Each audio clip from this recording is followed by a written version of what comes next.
अगर मर्द भी औरत बन जाएगा, छोटी छोटी बातें पकड़ेगा, छोटी छोटी बातों पे लड़ेगा, छोटी छोटी बातों पे ग्रज पालेगा, तो शादी तो नहीं चलेगी, फैमिली तो नहीं चलेगी। क्या ख्याल है? लेकिन मर्द को ज़र्फ दिखाना चाहिए, मर्द को दिल बड़ा करना चाहिए, भूल जाना चाहिए, आगे चलना चाहिए, ठीक है ना। जेनरोसिटी के साथ ट्रीट करना चाहिए कि वो बादशाह है। असल बादशाह वो है जो अपनी जबान को, अपनी शर्मगाह को, अपने हाथ को कंट्रोल कर लेता है, क्योंकि वो अपने तमाम आज़ा का क्या है, बादशाह। तो ये डेली जो हम अच्छा अखलाक दिखाते हैं, हया करते हैं, डिसिप्लिन दिखाते हैं, ये असल में चैरिटी है। कितना खूबसूरत कॉन्सेप्ट। किस चीज़ की चैरिटी? हमारे जिस्म के आज़ा की। एक बंदा शादी के बाद भी 5-5 घंटे एक्सबॉक्स खेल रहा है, PS5 खेल रहा है, और बेगम जो है वो रो रही है कि कोई जिम्मेदारी दिखा दो, जिम्मेदारी। तो वो बॉय है, ठीक है, वो मर्द नहीं है, अभी वो बॉय है। कैसे ये जोड़ बनता है कि घोड़ों की बात और फिर अचानक इंसान नाशुक्र है। वो यही है कि घोड़ा इतना लॉयल है अपने मालिक से कि जंप लगा देता है, फिक्र नहीं करता कि मैं मरूं। देखें, नेज़े आगे होते हैं, घोड़ा आगे जंप लगा देता है। आपने बैटल्स के कुछ सीन्स देखे होंगे, वो फिक्र ही नहीं करता। नेज़ा लगे, तलवार लगे, वो भाग रहा है क्योंकि मालिक ऊपर बैठा हुआ है, ठीक है ना। तो अल्लाह ताला फिर कहते हैं इंसान ने ये लॉयल्टी नहीं दिखाई, कंपोजर। जैसे एक सहाबी थे, अल अशज इब्न अब्दुल कैस, तो उनको नबी वसल्लम ने उनकी तारीफ की थी कि अल्लाह को 2 क्वालिटीज तुम में बहुत पसंद है। तो बड़ा खुश हुए थे, या रसूलल्लाह क्या है वो 2? बल्कि उन्होंने ये भी पूछा था, या रसूलल्लाह ये अल्लाह ने दी हैं या मेरे अंदर हैं? तो बड़े स्मार्ट थे, जानना चाहते थे। तो उसने अल्लाह ने दी है, खुदा दाद है, ठीक है, हिल्म और हया, कि अल्लाह ताला तुम्हें बर्दाश्त दी है, ठीक है, बहुत ज्यादा। तो it is very much unique quality. 3 हो गई। चौथी जो है अलजूद है। अलजूद कहते हैं जेनरोसिटी को। मस्कुलिनिटी, अस्लाफ कहते हैं कि masculinity is not about body building. वो भी है, स्ट्रेंथ, फिजिकल स्ट्रेंथ है, लेकिन नॉट जस्ट दैट। जैसे अगर आप देखें ना कि मूवीज में मस्कुलिनिटी दिखाई जाती है, स्पेशली पुरानी मूवीज में, बदला लो, ऐसे बदला लो जाके, ठीक है। तो लुक एट द अलजूद ऑफ यूसुफ अलैहिस्सलाम। यानी यूसुफ सलाम की स्टोरी जो है ना, वो नेक्स्ट लेवल है, नेक्स्ट लेवल है। उसमें हर चीज जो है ना एक्सट्रीम लेवल पे जाके यूसुफ सलाम ने बर्दाश्त की। देखिए, यूसुफ सलाम वाज एक्सट्रीमली ब्यूटीफुल, और फिर हया वाला होना। तो ये 2 एक्सट्रीम चीजें, यानी ब्यूटीफुल होते हुए, कैरिज्मेटिक होते हुए हया वाला होना, कैरिज्मेटिक होते हुए हिल्म वाला होना, ये भी नेक्स्ट लेवल चीज है, ठीक है। पावरफुल होते हुए माफ कर देना, ये कितनी हिल्म वाली चीज है और कितनी जनरोसिटी वाली चीज। देखिए, मैं और आप, हमसे कोई पावरफुल इंसान है, हमारे साथ ज्यादती कर गया और कल को आके हमसे माफी मांगता है, तो we have no choice but to forgive, क्योंकि हम तो पावरफुल है ही नहीं। हम तो बल्कि शुक्र करेंगे कि चलो खुद ही माफी मांग ली, हम तो चाह रहे थे माफ ही कर दें, ठीक है। लेकिन यूसुफ सलाम बादशाह की सीट पर बैठे हुए, गवर्नर थे, ठीक है, मिनिस्टर थे, उस सीट पर बैठे हुए हैं, और भाई सामने हैं, और भाई माफी मांगते हैं। तो यूसुफ सलाम क्या कहते हैं कि गो, आज तुम पर कोई ब्लेम नहीं। तो this is generous, this is अलजूद, यानी नेक्स्ट लेवल उन्होंने जाकर माफ किया, ठीक। इसी तरह नबी सल्लल्लाहु अलैहि वसल्लम की जेनरोसिटी आप देखिए, अल्लाह अकबर। आपको पता है कि सहाबा कहते हैं नबी सल्लल्लाहु अलैहि वसल्लम never said no to anything, जब भी उनसे कोई मांगी गई, बल्कि सहाबा डांटते थे एक दूसरे को कि तुम्हें पता है जब वो नो नहीं करेंगे तुम लोगों ने क्यों मांगा, ठीक। जैसे एक सहाबी थे, उन्होंने शर्ट मांगी थी रसूलुल्लाह सल्लल्लाहु अलैहि वसल्लम से, तो सहाबा ने उन्हें बहुत डांटा था कि ये रसूलुल्लाह को बड़ी पसंद है शर्ट, तुमने क्यों मांगी? उन्होंने कहा इसलिए कि मैं चाहता हूँ मैं एज अ कफन यूज करूँ, ठीक है। तो ये नबी सल्लल्लाहु अलैहि वसल्लम जेनरस थे बहुत ज्यादा, he would give a lot. तो जेनरोसिटी इज, अच्छा, generosity is not softness. Generosity और सॉफ्टनेस को मिक्स ना करें, ठीक है। Softness is something else. Generosity basically क्या है कि बड़ा दिल करना, दिस इज जेनरोसिटी, दिल बड़ा, ठीक है, जर्फ बड़ा। और ये क्यों मर्दाना क्वालिटी है, ये क्यों मस्कुलीन क्वालिटी है? सोचें, क्योंकि मर्द है कव्वाम, तो सबसे ज्यादा जेनरस उसको होना चाहिए कि नहीं होना चाहिए? तो अगर मर्द भी औरत बन जाएगा, छोटी छोटी बातें पकड़ेगा, छोटी छोटी बातों पे लड़ेगा, छोटी छोटी बातों पे ग्रज पालेगा, तो शादी तो नहीं चलेगी, फैमिली तो नहीं चलेगी। क्या ख्याल है? मर्द को तो बहुत जेनरस, बहुत बहुत जर्फ दिखाना चाहिए मर्द को। औरत छोटी छोटी बात पकड़ लेती है, ठीक है ना, और भूलती नहीं है। नेचर है, अल्लाह ताला ने मुख्तलिफ कुछ वीकनेसेस रखी हैं, बोथ जेंडर्स में कुछ स्ट्रेंथ्स रखी हैं, तो वो थोड़ी सी वीकनेस है, लेकिन मर्द को जर्फ दिखाना चाहिए। मर्द को दिल बड़ा करना चाहिए, भूल जाना चाहिए, आगे चलना चाहिए, ठीक है ना, जेनरोसिटी के साथ ट्रीट करना चाहिए, तो that is a true man. उसके बाद पांचवी क्वालिटी है रिस्पॉन्सिबिलिटी, जो आपने कही थी कि कव्वाम। तो इसमें क्या क्या चीजें आती हैं? कहते हैं a masculine man carries loads not escapes from them. जो ट्रू मस्कुलिन मैन है वो कैरी करता है रिस्पॉन्सिबिलिटी, ना कि भागता है।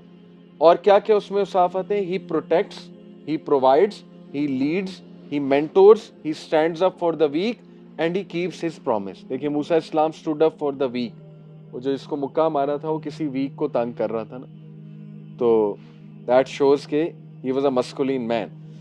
तो अमाना कहते हैं इसे, रिस्पॉन्सिबिलिटी। और लिटरली कुरान ने मैनहुड को अमाना के साथ जो है वो टाई अप किया है। आप देखें कि अल्लाह ने कहा कि मैंने अमाना किस किस को प्रेजेंट की सूरह अहज़ाब में? पहाड़ को, जमीन को और आसमानों को। तीनों ताकतवर चीजें। पहाड़ कितने ताकतवर है, जमीन कितनी ताकतवर है, आसमान की आप स्ट्रेंथ चेक करें, ठीक है। अल्लाह कहते हैं हमने आसमान को स्ट्रेंथ से बनाया, बहुत कुव्वत से बनाया है। लेकिन तीनों घबरा गए, तीनों ने नहीं उठाई अमाना। किसने उठाई? Man chose to bear it, ठीक। तो ये एक अच्छा, इसमें उलमा बड़ी इंटरेस्टिंग बात करते हैं कि ये थोड़ा सा ये भी है कि मैन जरा इग्नोरेंट था, लेकिन कुछ तारीफ भी है कि जो वाकई अमाना निभाएगा उसकी तारीफ है कि वो वाकई मर्द का बच्चा है। जो नहीं करेंगे फिर उनको इग्नोरेंट कहा गया, उनको कहा गया कि ये इनको समझ ही नहीं, ठीक है। तो अल्लाह ने वाकई देखें आप मैन के साथ अमाना को एसोसिएट किया। और मैंने आपको अल हसन अल बसरी का कोट सुनाया था कि वादों को पूरा करना ये मैनहुड है बेसिकली, ठीक है। तो ये पांचवी हो गई। छठी, हया, मॉडेस्टी, जो उस सहाबी को भी अल्लाह के नबी ने किया था। तो हया में क्या क्या आता है देखें।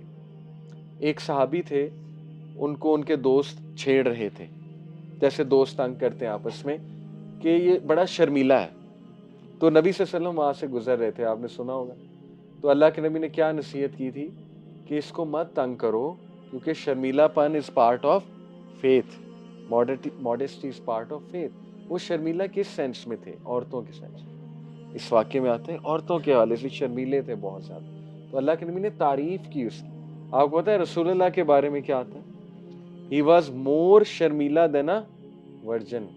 एक नई नवेली दुल्हन से ज्यादा शर्मीले थे अल्लाह के नबी सल्लल्लाहु अलैहि वसल्लम। हदीस है, सहाबा के जो है इसमें हमें व्यूज मिलते हैं, ठीक है। तो मॉडेस्टी में शर्मीलापन आता है। इट्स गुड टू फील हया, राइट। जैसे उस्मान गनी, आपको पता है नबी सल्लल्लाहु अलैहि वसल्लम एक बार तशरीफ फरमा थे, तो ये उनका जाहिर हो रहा था। तो जैसे धोती वगैरह जैसे हम पहनते हैं, तो कभी कभी तो इसी तरह जो कपड़ा पहना था थोड़ा सा यहाँ से हटा हुआ था, यहाँ से था या शायद टांग से था, पिंडली से, हाँ। तो सबसे पहले अबू बकर दाखिल हुए, ही केप्ट सिटिंग। उमर दाखिल हुए, ही केप्ट सिटिंग। उस्मान दाखिल हुए तो ढक लिया। तो फिर क्या कहा था कि उस्मान से तो फरिश्ते भी हया करते। तो इट्स अ ग्रेट ट्रेड, अल्लाह के नबी ने इसको प्रेज किया था, ठीक है। तो हया में गेज है, ऑब्वियसली प्योरिटी ऑफ गेज है कि हया करना, ठीक है ना। इसी तरह किसी नॉन महरम औरत पे नजर डालना, हया करना कि ये किसी की बहन है, किसी की माँ है, किसी की बेटी है, ठीक है ना, और किसी की बीवी है। Why should I look at her, ठीक है। ह्यूमिलिटी ऑफ ईगो, इसमें ह्यूमिलिटी आता है हया में, आजिज़ी। हयादार इंसान आजिज होता है, ठीक है। और उसके बाद डिसेंसी इन स्पीच, उसकी जबान में हया होती है, वो देख कर बोलता है, हया करता है बोलते हुए, ठीक है। उसके बाद शेम फ्रॉम डिसोबेइंग अल्लाह, उसमें हया है कि मैं अपने रब की नाफरमानी ना करूं। मुश्किल है, आई नो बहुत मुश्किल है, लेकिन हम बेंचमार्क ट्रेड्स को डिस्कस कर रहे हैं ताकि हम इन चीज़ों को अपने अंदर लाएं इंशाल्लाह ताला। तो ये 6 हो गए, ठीक है। और उस्मान गनी में सारी चीज़ें, हया। उसके बाद है तज़किया नफ्स, सेल्फ डिसिप्लिन। देखिए a man who can control his tongue, his desires, his emotions, his laziness is a king. ये असलाफ का कोट है कि वो बादशाह है, असल बादशाह वो है जो अपनी जबान को, अपनी शर्मगाह को, अपने हाथ को कंट्रोल कर लेता है, क्योंकि वो अपने तमाम आज़ा का क्या है? बादशाह। अदरवाइज आज़ा उसके बादशाह, आज़ा उसको कंट्रोल करेंगे। आपको पता है कि जब इंसान उठता है तो उसकी जबान, उसके तमाम जॉइंट्स, तमाम जो जोड़ हैं या जिस्म के आज़ा हैं, वो उसकी जबान के आगे जो है वो रिक्वेस्ट करते हैं, हदीस है कि आज हम पे रहम करना, ज़बान से रिक्वेस्ट करते हैं, ठीक है, कि हम तुम्हारे रहमो करम पे हैं आज। तो ये कितनी खूबसूरत देखिए हदीस है। इसी तरह नबी सल्लल्लाहु अलैहि वसल्लम ने फरमाया ना कि your every joint has a due right upon you, तुम्हारे जो हर जोड़ का एक ड्यू राइट है तुम पे, चैरिटी फर्ज है तुम पे। और फिर क्या फरमाया, स्माइल इज अ चैरिटी, यानी हर कोई तो नहीं दे सकता ना पैसा, तो फरमाया स्माइल इज अ चैरिटी, ठीक है, a good action is a charity, को पैसा खर्च करना वो भी चैरिटी है। तो ये डेली जो हम अच्छा अखलाक दिखाते हैं, हया करते हैं, डिसिप्लिन दिखाते हैं, ये असल में चैरिटी है। कितना खूबसूरत कॉन्सेप्ट, किस चीज की चैरिटी, हमारे जिस्म के अज़ा की चैरिटी। और चैरिटी क्या करती है, चैरिटी एक्सटिंग्विशेस द सिन, गुनाहों को मिटाती है, पाक करती है, जिस्म पाक होता है, ठीक है, इन चीजों से। तो सेल्फ डिसिप्लिन, कि वो डिसिप्लिन शो करते हैं। आप कभी खबीब को जो है ना उसकी कुछ स्पीचेस सुनिएगा, बड़ी मोटिवेशनल है। एक उसकी स्पीच है डिसिप्लिन के बारे में कि डिसिप्लिन इज एडिक्टिव, वो बड़ा मोटिवेट होंगे आप उसकी स्पीच सुन के, ठीक है, कि वो कितना डिसिप्लिन था। खबीब की बात कर रहा हूँ, जो एक फाइटर था, अभी भी है खैर। तो असलाफ कहते थे कि discipline is what separate man and boys. देखिए ना, एक बंदा शादी के बाद भी 5-5 घंटे एक्सबॉक्स खेल रहा है, PS5 खेल रहा है, और बेगम जो है वो रो रही है कि कोई जिम्मेदारी दिखा दो, जिम्मेदार, तो वो बॉय है, ठीक है, वो मर्द नहीं है अभी, वो बॉय है। खेल सकते हैं, मैं नहीं कहता नहीं खेल सकते, लेकिन 5-5 घंटे जिम्मेदारी को इग्नोर करना, दोस्तों के साथ निकल जाना, सारी सारी रात बाहर रहना, ठीक है ना, जिम्मेदारी का एहसास ही ना होना, सेल्फ कंट्रोल ही कोई ना होना, तो वो खुद भी सफर करेगा, फैमिली को भी सफर कराएगा, सीधी सी बात है, ठीक है ना। तो अगर वो अपनी ग्रेटिफिकेशंस को कंट्रोल ही नहीं कर पा रहा शादी के बाद, उसकी वही रूटीन है जो पहले थी, जो एज अ बॉय उसकी रूटीन थी, यानी वही रातें जाग के मूवीज देखना, शादी के बाद भी यही चल रहा है। तो बेगम मुंह देख रही है कि भाई ये शादी इसने मेरे से की है कि टीवी से की है, मूवीज से की है, यानी इसका चेंज ही कुछ नहीं हो रहा, तो फिर वो बॉय है, ठीक है, वो मैन नहीं है। तो इसलिए सेल्फ कंट्रोल से बंदा मैन बनता है। उसके बाद 8वां एट्रीब्यूट है वफा। इब्राहिम इस्लाम के बारे में अल्लाह ने कहा ना कि इब्राहिम वफादार था, इब्राहिम ने वफा का हक अदा कर दिया, लॉयल्टी, वफा। और किससे, अल्लाह से, फैमिली वालों से, फ्रेंड्स से, और अपने वादे निभाना अपनी डीलिंग्स के साथ, ठीक है। इब्न अल कय्यम का बड़ा खूबसूरत कोट है, वो कहते हैं लॉयल्टी, वफा is the perfume of masculinity, ये खुशबू है, परफ्यूम है मर्दानगी का। क्या चीज, वफा।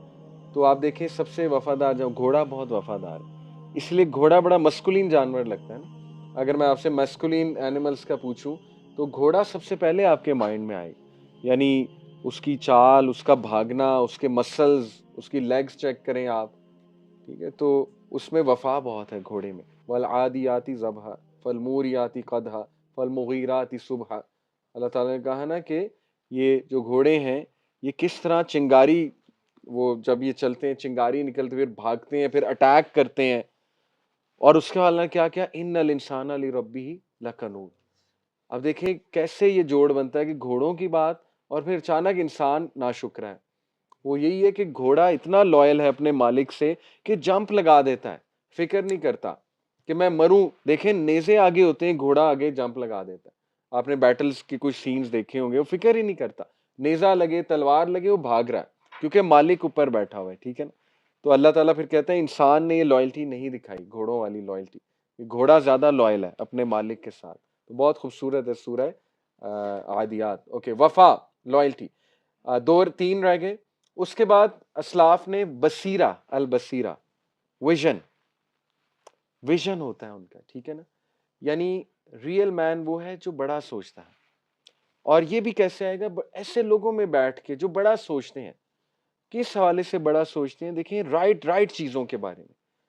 हम उन लोगों में बैठते हैं जो बड़ा सोचते हैं, दुनियावी बड़ा सोचते हैं, ठीक है, वो भी उठना बैठना चाहिए, दुनियावी तौर पे बिजनेस के प्लान्स बनाते हैं, 100 ईयर का विजन, जैसे यहूदी है वो हर चीज का 100 ईयर का विजन बनाता है, वो भी ठीक है अपनी जगह। लेकिन मैं बात यहाँ पे कर रहा हूँ कि जो ऐसे बड़ा, देखिए यूथ क्लब अल्हम्दुलिल्लाह जब बना, तो हम उठते बैठते थे आपस में और माशाल्लाह बड़ा सोचते थे कि करना है, इंशाल्लाह कुछ बड़ा करना है अल्लाह के फजल से, यानी let's try, let's do something. तो विज़न नहीं होगा, बसीरा नहीं होगी, तो इंसान रुक जाएगा, स्टैग्नेंट हो जाएगा लाइफ़ में, ठीक है? तो बसीरा को उन्होंने और जो है थोड़ा-सा एक्सप्लेन किया हमारे इस्लाफ़ ने। उन्होंने कहा कि बसीरत वाला शख्स जो होता है, वो पर्पज़ के साथ ज़िंदगी गुज़ारता है।